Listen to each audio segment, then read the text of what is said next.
Well, the purpose of this video, the problem has been that because of the drought, my water level for my well, the table has gone way down, and each hour I can't pull more than 3 or 4 gallons in each hour out of my well. That's how it was.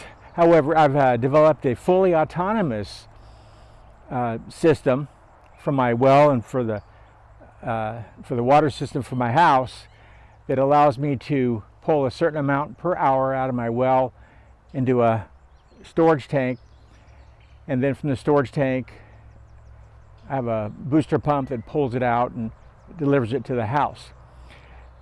However, it's not just some simple little timers and stuff. It's actually fully autonomous. I have microcontrollers managing the full picture to where it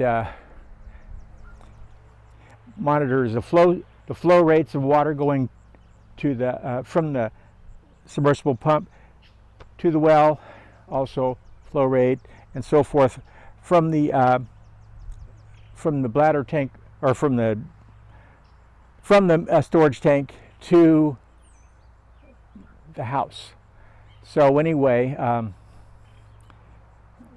so it's kind of it's been about 1.5 years developing this thing, and anyway, I think the video will actually show the picture's 1,000 words. So rather than me describe too much, I'm just introducing this video as a little quick tour from what I've developed so far. There's still some things I'm going to be doing. I'm changing the way I'm sensing the water levels in the tank. Rather than using switches, I'm going to use a pressure sensor. So I've got that on the drawing board right now.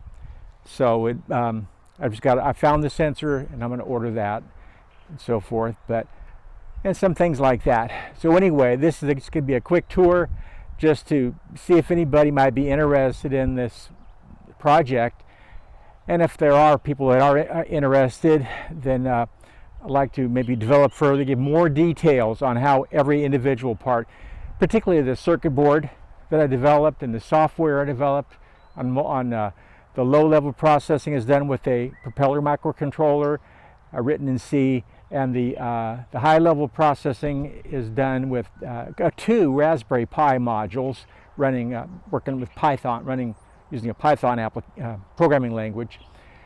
So the system, I have a control panel that's actually managed by 1 Raspberry Pi, whereas access to the internet is done by a different Raspberry Pi module.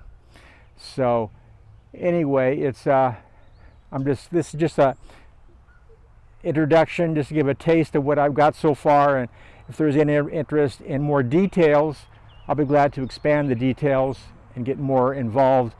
But so anyway, here's my tour of my project.